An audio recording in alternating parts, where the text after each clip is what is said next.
Bom, queridos, estamos aqui para conversar coisas que têm a ver com Deus e com a vida.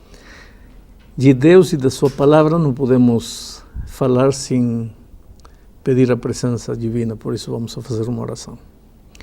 Querido Pai, ilumina nosso entendimento para compreender o estudo que faremos agora. Em nome de Jesus. Amém. Veja, todo mundo quer ser feliz nesta vida. Eu acho que sou um louco para não querer ser feliz. A pergunta é, se todo mundo quer ser feliz, por que não todo mundo é feliz? Porque para ser feliz não basta querer ser feliz. Porque se de querer ser feliz dependesse a felicidade, todo mundo seria feliz, porque todo mundo quer ser feliz. O problema é que para ser feliz precisa conhecer o caminho da felicidade.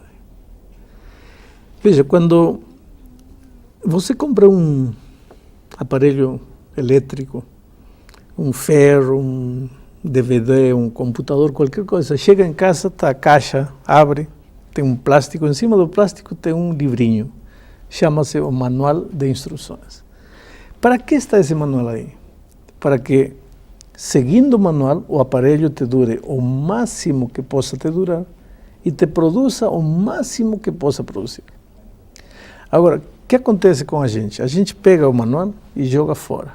E começa a manusear o aparelho até que dá certo.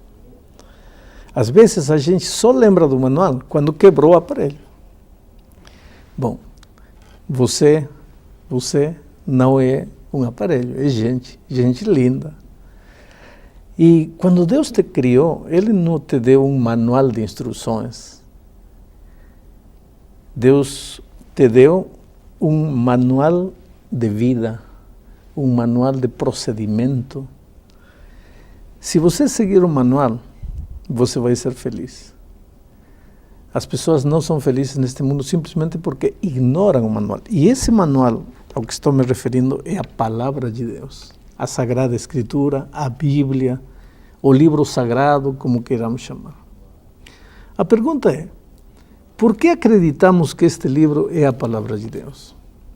Então eu quero ler para vocês um texto que está registrado aqui em 2 Timóteo, capítulo 3, versículo 16, 17, diz assim: toda a Escritura é inspirada por Deus e útil para o ensino, para a repreensão, para a correção, para a educação na justiça, a fim de que o homem de Deus seja perfeito e perfeitamente habilitado para toda boa obra. Me impressiona isto que diz, perfeitamente habilitado para toda boa obra.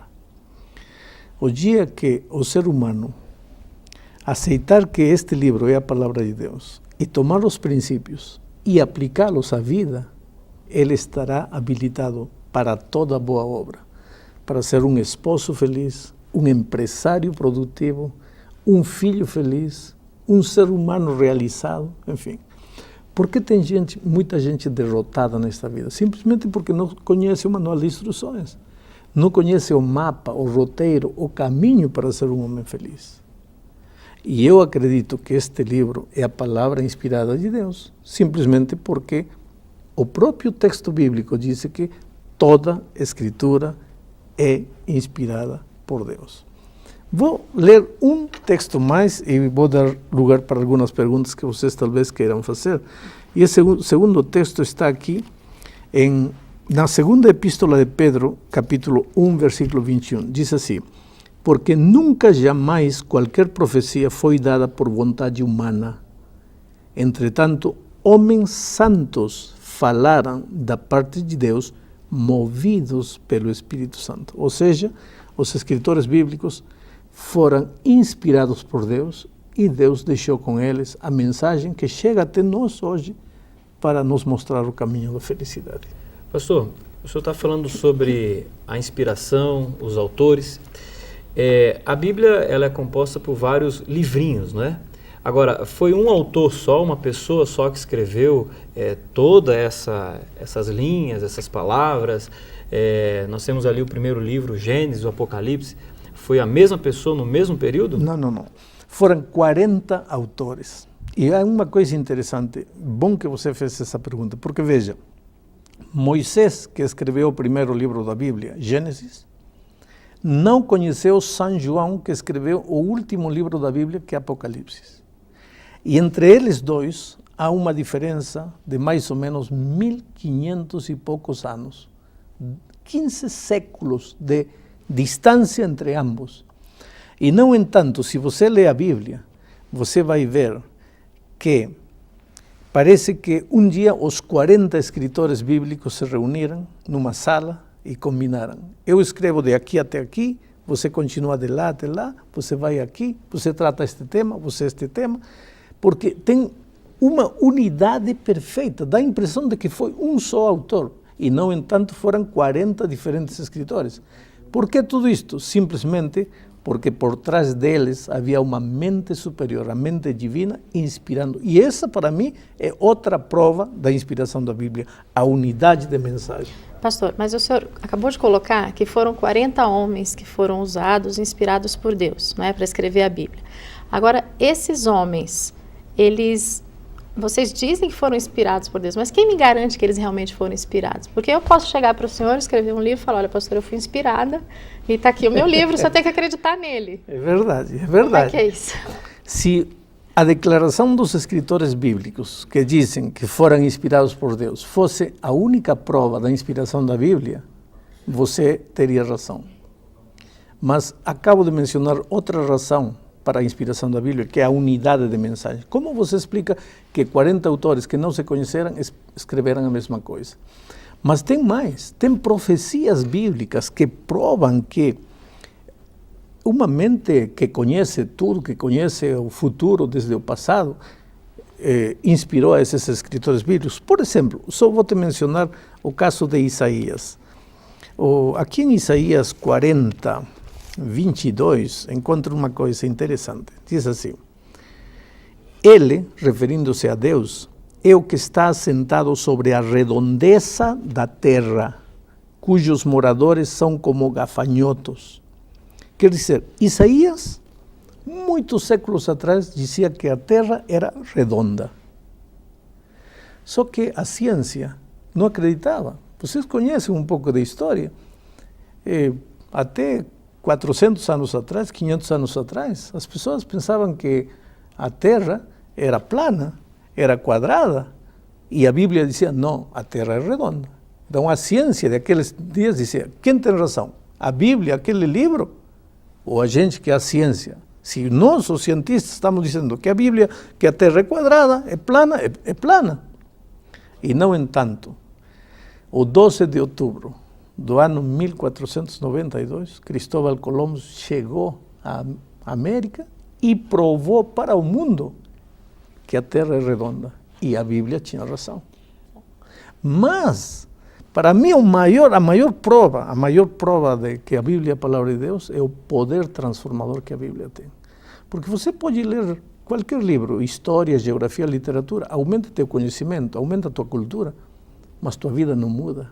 Agora, é impossível ler a Bíblia sem que a tua vida não mude. Eu tenho visto jovens drogados, maridos que tinham abandonado a mulher, os filhos, bêbados, assassinos, ladrões, serem transformados pelo poder da palavra de Deus. Pastor, o senhor está falando sobre toda a Bíblia e a ação transformadora da Bíblia. Mas que Bíblia é essa? Porque esses dias eu fui numa livraria e eu vi ali, primeiro, Bíblia com capas. Tinha capa rosa, branca, preta, tudo quanto era cor. E me parece que existiam algumas diferenças entre uma Bíblia e outra, principalmente entre os evangélicos e os católicos. Existem duas Bíblias? Como é que eu entendo isso exatamente? Veja, todas as Bíblias, evangélicas, católicas, sem religião, todas as Bíblias foram traduzidas dos mesmos originais antigos. Agora, naturalmente, a Bíblia foi escrita em hebraico e aramaico, o Velho Testamento, e em grego, o Novo Testamento. Mas a gente não fala nem hebraico, nem aramaico, nem grego. Então, era preciso que fosse traduzido para o português. Agora, se a pessoa que traduziu a Bíblia para o português era evangélico ou protestante, chamavam essa Bíblia de Bíblia protestante ou Bíblia evangélica. Se a pessoa que traduziu era um católico, chamam essa Bíblia de Bíblia católica. Mas todas as Bíblias são as mesmas Bíblias porque foram traduzidas dos mesmos originais. Pode haver diferença de palavras. Por exemplo, uma versão diz: e saindo Jesus da casa se dirigiu ao poço a beber água. Outra diz: e saindo Jesus do lar, dirigiu-se lá na fonte para beber água. Mas é a mesma coisa, praticamente. Pastor, mas a gente sabe que existem dois tipos de Bíblia, na verdade, né? Uma com um determinado número de livros e outra com alguns livros a mais. Então, por que esses livros não são considerados verdadeiros, não são considerados inspirados? A Bíblia tem 66 livros, mas a Igreja Católica reconhece 73 livros. Exato. Ou seja, alguns livros que a maior parte das igrejas não aceita como livros inspirados. E por quê? Vou te ler um texto da Bíblia que me ajuda para isto. Está em Romanos, capítulo 3, versículos 1 e 2. Diz assim: qual é, pois, a vantagem do judeu? Ou qual a utilidade da circuncisão? Qual é o privilégio que os judeus têm?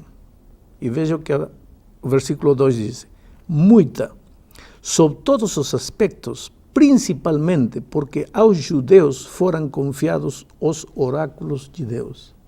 Quer dizer, o povo judeu pode não ter aceitado Jesus, pode ter rejeitado Jesus quando ele veio a esta terra, o que quisermos. Mas o texto bíblico, inclusive o Novo Testamento, Paulo aqui em Romanos, diz: há um privilégio que o povo judeu tem, é que a eles foi confiada a palavra de Deus. E o povo do judeu não aceita os livros apócrifos como livros inspirados. Por outro lado, Jesus mencionou muitas referências do Velho Testamento, nunca um daqueles livros apócrifos. Os escritores do Novo Testamento usaram muitas referências do Velho Testamento, mas nunca um dos livros apócrifos. Por outro lado, todos os livros do Velho Testamento foram escritos ou em hebraico ou em aramaico.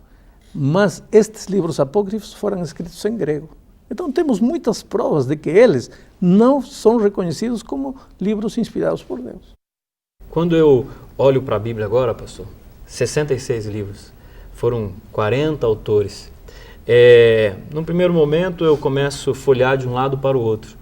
E eu confesso que às vezes eu fico meio perdido. Como que eu começo a estudar a Bíblia? Eu devo ler de capa a capa, devo ler apenas o Novo Testamento, apenas o Antigo Testamento. Quando chega em Apocalipse parece que as coisas ficam um pouco mais complexas, não é verdade? Como eu devo estudar a Bíblia?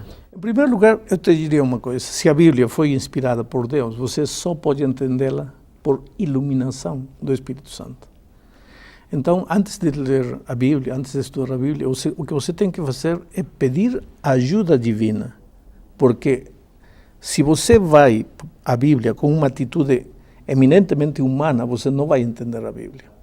Em segundo lugar, começa a ler pelas partes mais fáceis, porque eu tenho que reconhecer que pode haver alguns pedaços complicados da Bíblia. Começa pelos evangelhos, o Evangelho de São João, que é lindo, Mateus, Marcos, Lucas, enfim. O que acontece? Isto é como comer jiló. Tem gente que diz: eu não gosto de jiló, mas nunca comeu, experimenta. Você vai ir gostando, e vai chegar um momento que não vai poder viver sem jiló. Experimenta a Bíblia, pouquinho a pouco, e você vai começar a sentir o sabor, e vai chegar um momento em que vai descobrir as verdades maravilhosas que, aplicadas à tua vida, vão te mostrar o caminho da felicidade.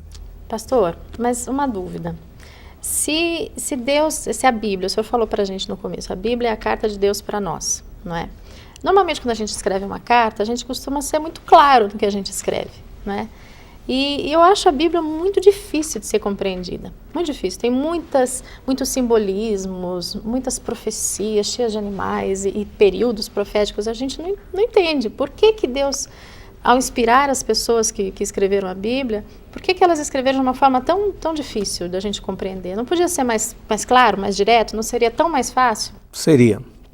Em um estudo posterior, vamos estudar como os verdadeiros, sinceros homens de Deus que queiram seguir as instruções bíblicas serão incompreendidos, maltratados e até perseguidos. Então, para não fazer a vida tão difícil àqueles sinceros filhos de Deus, Deus escondeu, não digo que escondeu, Deus como que disfarçou a sua mensagem para que unicamente os sinceros de coração compreendam a palavra de Deus. Agora, como que unicamente os sinceros de coração? Porque para entender a palavra de Deus, você tem que ir como uma criança, com desejo de aprender. Você tem que ir com atitude humilde, tem que se despojar de seus preconceitos. Veja, a Bíblia é um livro perigoso, e te explico por quê. Porque se você pegar um texto da Bíblia, um verso da Bíblia, você pode falar a Bíblia disparates, que a Bíblia nunca falou.